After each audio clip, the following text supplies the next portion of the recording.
Either মমতাকে জেলে যেতে হবে, নয় 26,000কে বলি হতে হবে। সিম্পল অ্যাজ 11 সালের পর থেকে পশ্চিমবাংলা জুড়ে শুধু কাজারা চাকরিয়ারার সংখ্যা বৃদ্ধি পেয়েছে। যদি ডেলিভারিটলি একটা মিথ্যে কথা, আমাদের দুর্ভাগ্য, এনার নাম হচ্ছে মমতা বন্দ্যোপাধ্যায়, প্রতারক, উনি জালিয়াত। মধ্যশিক্ষা পর্ষদকে দিয়ে ফাইল করালেন যাতে করে তারা গিয়ে বলতে পারে আমরা স্কুল চালাতে পারবো না, আমাদের কিছুদিন শিক্ষক। নারদা ঘোষকাণ্ডের তদন্ত যখন সিবিআই হাতে তুলে দেন, তখন এই সরকার ইমিডিয়েটলি সুপ্রিম কোর্ট চলে যেতে পারেন তার বিরুদ্ধে, সেটা ঘোষণা করে। জনগণ যোগ্য অযোগ্যদের মধ্যে বিভেদ করতে পারেন না ভোটে।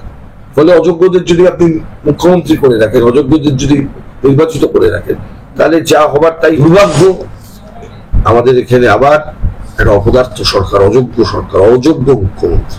বসু কিরকম টুপি পড়াচ্ছে, বলছে আমরা এই রক্ষা কবচ নিতে যাবো। টুপিবাজি কোন পর্যায়ে পৌঁছলে আজকের এই পরিস্থিতি তৈরি হতে পারে, পশ্চিমবঙ্গকে দেখে শেখা উচিত। 31শে ডিসেম্বরের মধ্যে নিয়োগ প্রক্রিয়া সম্পন্ন করতে হবে জানিয়ে দিল সুপ্রিম কোর্ট। এটা তো কার্যত চাকরি হারাতের চাকরি যাওয়ার দিনটাই শুধু বদলে গেল, কিন্তু মুখ্যমন্ত্রী তো প্রতিশ্রুতি দিয়েছিলেন তিনি সবার চাকরি তিনি বাঁচিয়ে নেবেন। মুখ্যমন্ত্রী আমাদের দুর্ভাগ্য, এনার নাম হচ্ছে মমতা বন্দ্যোপাধ্যায়। ইনি রাজনৈতিক জন্মের একদম শুরু থেকেই মিথ্যে কথা বলে ওনার কেরিয়ার চালু করেছিলেন। উনি আগে লিখতেন ডক্টর মমতা ব্যানার্জি 1984 সালে, তারপর থেকে ওটা লেখেন না, পরে নির্বাচন থেকে যখন ধরা পড়লো যে ওই রকম কোনো ইউনিভার্সিটি কোথাও নেই। ফলে মুখ্যমন্ত্রী মমতা বন্দ্যোপাধ্যায় এই ধরনের মিথ্যা কথা বলবেন, এটা খুব স্বাভাবিক। আমরা বলে আসছি উনি প্রতারক, উনি জালিয়াত। আজকে এটা বাস্তবে পরিণত হচ্ছে, উনি জালিয়াতি করছেন, পশ্চিমবাংলার আপামর ছাত্রছাত্রীদের সঙ্গে জালিয়াতি করছেন। রাজ্য সরকারের তরফে আর কি রিভিউ পিটিশন যেটা দায়ের করার কথা ছিল সেটা কি আর করা হবে? রাজ্য সরকার যদি রিভিউ পিটিশন করতে পারতো বা করবার জন্য তাদের কোনো ইচ্ছা থাকতো, তাহলে আমি প্রথম দিনই বলেছিলাম বিকেলবেলা মমতা ব্যানার্জি উচিত এত লেকচার না দিয়ে ইমিডিয়েটলি বন্দোবস্ত করা রিভিউ পিটিশনটা ফাইল করবার জন্য। উল্টো দিকে দেখা যাচ্ছে ওনাদের তো সৎসাহস হলোই না রিভিউ পিটিশন ফাইল করবার, মধ্যশিক্ষা পর্ষদকে দিয়ে ফাইল করালেন যাতে করে তারা গিয়ে বলতে পারে আমরা স্কুল চালাতে পারবো না, আমাদের কিছুদিন শিক্ষক দেওয়া। খুব কায়দা করলেন। এসএসসি গিয়ে বললো না, গভর্নমেন্ট গিয়ে বললো না, মধ্যশিক্ষা পর্ষদ বললো। ফলে বুঝতেই পারছেন গভর্নমেন্টের যদি এই ধরনের কোনো সদিচ্ছা থাকতো তাহলে গভর্নমেন্ট প্রথম দিনে রিভিউ পিটিশন ফাইল করতে বলতেন। এই স্ট্যান্ডটা শুনতে তো আমাদের কোনো আপত্তি ছিল না। এই গভর্নমেন্ট নারদাতে যখন রাজ্যের ঘুষ নেওয়া নেতারা যখন গ্রেপ্তার হয় তখন ইমিডিয়েটলি তার বিরোধিতা করবার জন্য সিদ্ধান্ত নিতে পারে। এই রাজ্যের সরকার যখন সারদা চিটফান্ড কেলেঙ্কারির তদন্ত আমাদের হাইকোর্টের ডিভিশন বেঞ্চ যখন সিবিআই হাতে তুলে দেন, তখন এই নারদা ঘোষকাণ্ডের তদন্ত যখন সিবিআই হাতে তুলে দেন, তখন এই সরকার ইমিডিয়েটলি সুপ্রিম কোর্ট চলে যেতে পারেন তার বিরুদ্ধে, সেটা ঘোষণা করতে পারেন। এই সরকার আমরা দেখেছি সারদা চিটফান্ড কেলেঙ্কারিতে যখন সুপ্রিম কোর্ট সিবিআই অর্ডার দিচ্ছে, তার বিরুদ্ধে কথা বলবার জন্য সুপ্রিম কোর্টে কোটি কোটি টাকা খরচা করে উকিল নিয়োগ করেন। তার বেলায় তো ওই সরকারকে অপেক্ষা করতে হয় না। এইবার কি এমন ঘটলো? মমতা ব্যানার্জি এই কথা বলতে পারলেন না, এত বড় বড় লেকচার না দিয়ে বললেই হতো যে আমরা গভর্নমেন্ট, আমরা সিদ্ধান্ত নিচ্ছি রিভিউ ফাইল করবো। আজকের পর নতুন করে কোনো কথা বলার নেই। এটা প্রথম দিন থেকেই বোঝা যাচ্ছিল এই জাজমেন্টে রিভিউ করলেও কিছু হবে না। চাকরিহারারা প্রশ্ন তুলছেন মুখ্যমন্ত্রী তো অনেক বড় বড় লয়ারদের হায়ার করেছিলেন, তো তার আসল যে রূপ সেটা তো হাইকোর্টে গিয়ে দেখা যাচ্ছে না। আসল রূপটা দেখা উচিত ছিল হচ্ছে যখন চাকরিহারা মানুষজন বা পশ্চিমবাংলা, শুধু এরা তো চাকরিহারা নন, 11 সালের পর থেকে পশ্চিমবাংলা জুড়ে শুধু কাজারা চাকরিহারার সংখ্যা বৃদ্ধি পেয়েছে। সবাইকে একটাই কথা বলবো, মুখ্যমন্ত্রীর আসল রূপ যদি এতদিনও না চেনেন তাহলে আর আপনাদের কিছু হবে না। আসল রূপটা ছিল উনি প্রতারক, জালিয়াত, এবং ওই যে সেগ্রিগেশন করছেন তো, মানে যোগ্য অযোগ্য, এটা করতে পারলো না রাজ্য সরকার। আসলে আমরা জনগণ সেগ্রিগেট করতে পারি না, কোনটাকে তৃণমূল বলে, কোনটা বাজে, কোনটাকে বিজেপি বলে, সেটা কতটা বাজে, আর অন্যদিকে কারা আছে তারা আদৌ বাজে না তারা ভালো। এই সেগ্রিগেশনটা করবার জন্য যে বোধ বুদ্ধির প্রয়োজন হয়, আমার মনে হয়েছে যে গত কয়েকটা নির্বাচনের ট্রেন্ড দেখলে এটা বোঝা খুব দুষ্কর হয়ে যাচ্ছে। জনগণের সেগ্রিগেট করার ক্ষমতা, যে ভালো খারাপের মধ্যে সেগ্রিগেট করার ক্ষমতা, যোগ্য অযোগ্য সরকার বাঁচতে পারে না। জনগণ যোগ্য অযোগ্যদের মধ্যে বিভেদ করতে পারেন না ভোটে। ফলে অযোগ্যদের যদি আপনি মুখ্যমন্ত্রী করে রাখেন, অযোগ্যদের যদি নির্বাচিত করে রাখেন, তাহলে যা হবার তাই হচ্ছে। এসএসসি তো বলেছে যে তারা 21 তারিখে যোগ্য অযোগ্য তালিকা প্রকাশ করবে এবং চাকরিহারারা বলছেন সেই তালিকা অনুযায়ী যেন আরেকবার সুপ্রিম কোর্টে যাওয়া হয়, রিভিউ পিটিশন করা হয়। আরেকবার প্রকাশ করুক না, প্রকাশটা করতে দিন না। গতকাল পর্যন্ত বলেছেন যোগ্যরা যাবেন বলে একটা তালিকা বোধহয় কিছু কিছু স্কুলে পাঠিয়েছে, তাদের 19,000 16,000 সামথিং বোধহয় কিছু যাবে। তার মানে এসএসসি কে অ্যাডমিট করছে, বাকিরা সব অযোগ্য। এরপরে কি করে মমতা ব্যানার্জি বাইরে আছে? এরপরে কি করে এসএসসি যারা দুর্নীতিগ্রস্ত লোকজন তাদের বিচারটা আটকাচ্ছে, দেরি হচ্ছে, ক্রিমিনাল মামলার বিচারটা বাকি আছে। সরকারকে তাহলে মেনে নিল কার্যত দুর্নীতি হয়েছে, মেনে নিতে বাধ্য। এর থেকে আইদার মমতাকে জেলে যেতে হবে, নয় 26,000কে বলি হতে হবে। Simple as that. এই গেমটা হচ্ছে এটা। একদিকে মমতা ব্যানার্জি, একদিকে 26,000। কাকে দেবে? যদি সরকারের কাজ করতো, বলা উচিত ছিল আমার মাথাটা, মুখ্যমন্ত্রীটা করাপ্টেড হয়ে গেছে, ওকে জেলে ঢোকাও। 26,000কে বাঁচানোটা সরকারের কাজ, করাপ্টেড মুখ্যমন্ত্রীকে বাঁচানো নয়। তথাকথিত যারা যোগ্য নন টেন্ডেড চাকরিহারা তারা বলছেন তারা সসম্মানে তারা যাবেন, চাকরিতে ফিরে যাবেন, কিন্তু তারা কোনো পরীক্ষা দেবেন না, এটাই কিন্তু তারা দাবি করছেন। দাবি তো করতেই পারেন, দাবি করতে কোনো আপত্তি নেই, স্বাভাবিক দাবি, এ নিয়ে কোনো আমারও কোনো দ্বিমত নেই। কেন দেবেনি বা? কিন্তু দুর্ভাগ্য, আমাদের এখানে আবার একটা অপদার্থ সরকার, অযোগ্য মুখ্যমন্ত্রী, চোর, পার্সোনালি করাপ্ট, মাথার উপর বসে আছে। ফলে এই সময়টা স্বাভাবিক সময় নয়। যে স্বাভাবিক সময় আমরা জানি সরকার চাকরিহারাদের পাশে থাকে, এটা ঠিক স্বাভাবিক সময় নয়।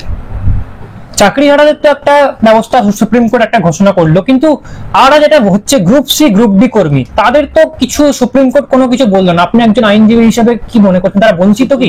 বঞ্চিত আবার কি? সুপ্রিম কোর্ট কিচ্ছু চাকরিহারাদের জন্য কিচ্ছু করেননি। সুপ্রিম কোর্ট বলছে বিদ্যালয়ের ছাত্রছাত্রীগুলোর জন্য। রাজ্য সরকার যদি এই লজিক মেনে যদি যায়, আবার মুক্ত করবে। ব্রাত্য বসু কিরকম টুপি পরাচ্ছে, বলছে আমরা এই রক্ষা কবচ নিতে যাবো সুপ্রিম কোর্টে।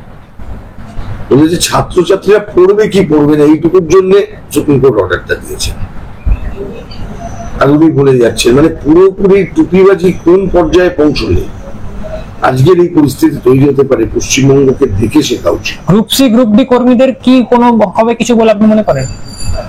আমার মনে হয় না। কেন মনে হয় না? তার কারণ খুব সিম্পল।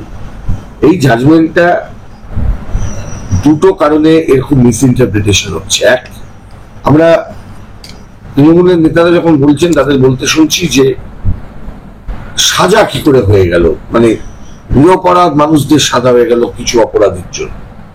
অভিষেক বন্দ্যোপাধ্যায় তাই বলেছেন। কারোর সাজা, অভিষেক বন্দ্যোপাধ্যায়ের এই ডেলিবারেট মিসলিডিং স্টেটমেন্টস, ওই আমাকে যদি চোর প্রমাণ করতে পারে তাহলে আমি ফাঁসিতে,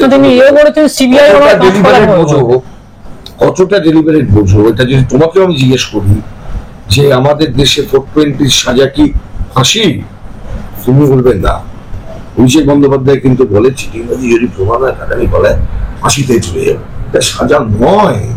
তিনি ডেলিবারেটলি একটা মিথ্যে কথা বলেন। ঠিক সেই রকম আবার ডেলিবারেটলি এই মিথ্যে কথাগুলো চালানো হচ্ছে কিছু অপরাধীর জন্য। অনেক নিরপরাধী তাদের জীবন ক্ষতিগ্রস্ত হচ্ছে।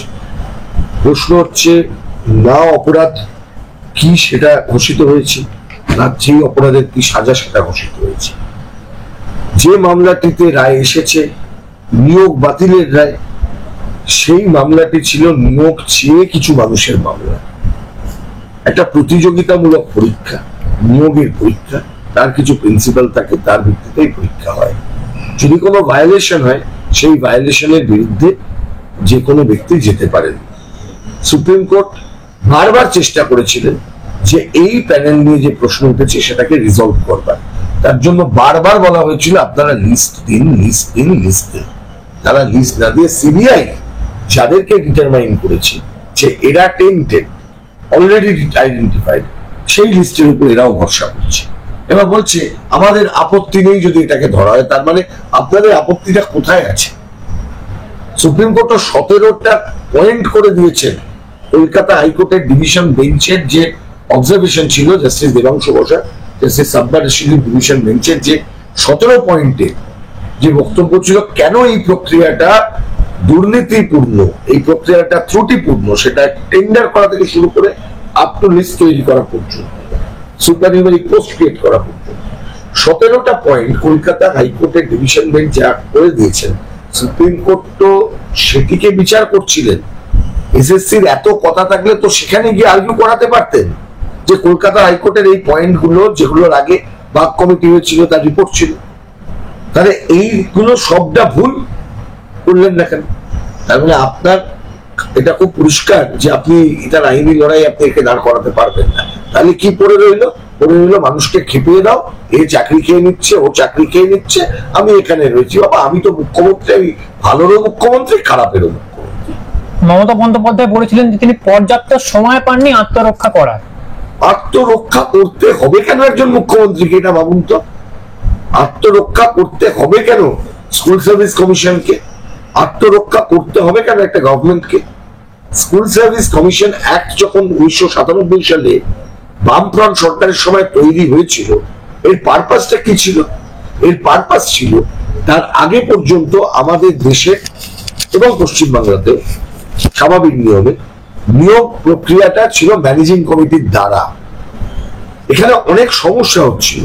ম্যানেজিং কমিটিতে অনেক রকমের স্বেচ্ছাচারী সিদ্ধান্ত হতে পারত, অনেক গন্ডগোল হতে পারত, এই অভিযোগ ছিল, ডেফিনেটলি ছিল। তো রাজ্য সরকার ওই জন্য একটা সিঙ্গল উইন্ডো সিস্টেম তৈরি করবার জন্য একটা আইন পেশ করেন বিধানসভায়, সেই আইন পাস হয় বিধানসভায়, in order to bring the transparency. তাহলে এই ট্রান্সপারেন্সিটাই যদি ডিফিট করে দেয় স্কুল সার্ভিস কমিশন, তাদের কোনো সিদ্ধান্ত বা গভর্নমেন্ট বা এক্স ওয়াই জেড কেউ এই প্রক্রিয়াটাকে প্রভাবিত করে, তাহলে ব্যাপারটা is very dangerous. What is happening?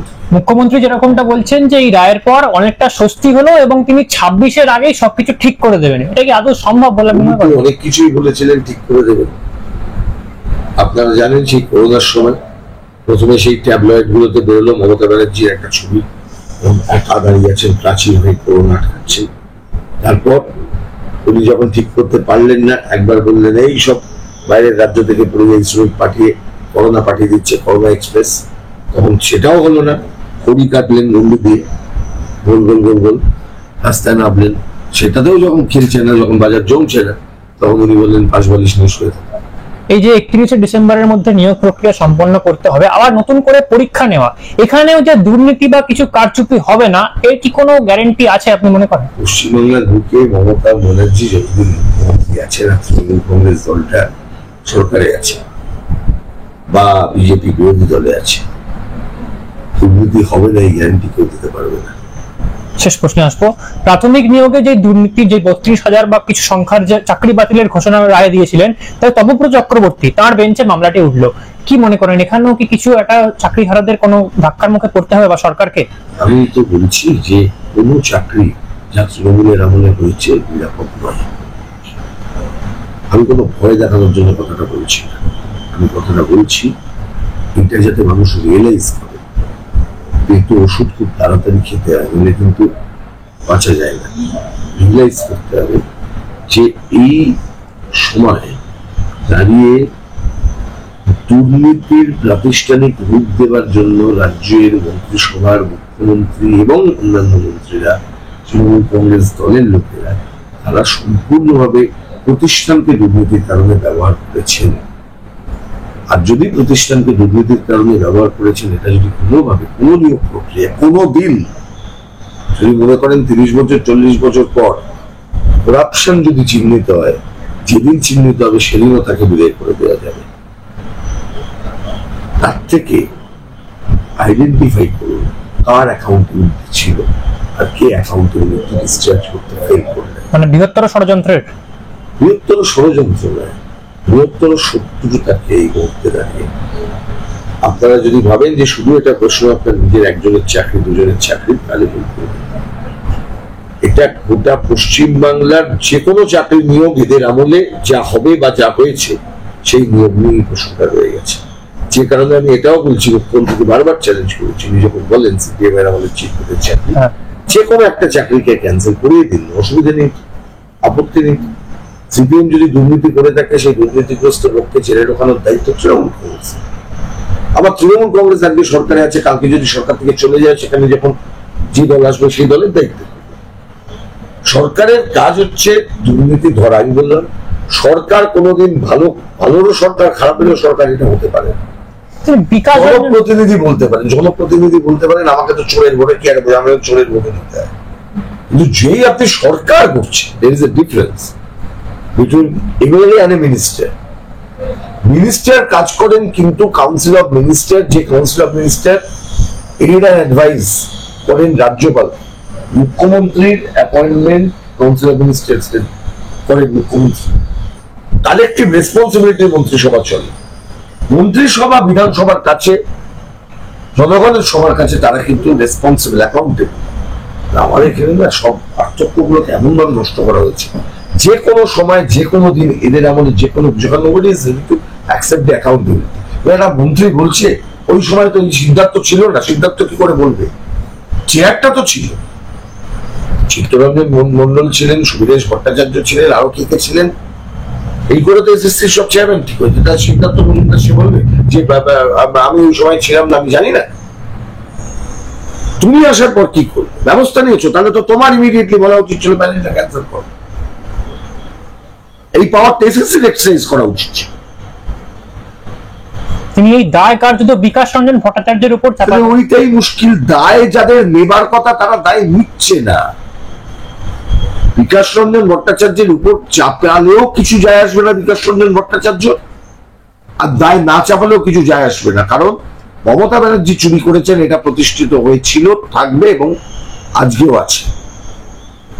দায় দিচ্ছেন না মমতা ব্যানার্জি, এটা রেকর্ডেড হয়ে আছে। তাহলে যা হবার তাই হচ্ছে। বিকাশ রঞ্জন ভট্টাচার্যকে গালাগালি করে যদি চাকরি ফিরে আসে, ফিরে আসুক, আই বি ভেরি হ্যাপি। এই চাকরির দুর্মূল্য বাজারে চাকরি যদি ফেরত আসে খুব খুশি হব, কিন্তু মমতা ব্যানার্জি সেটা কি করতে পারবেন?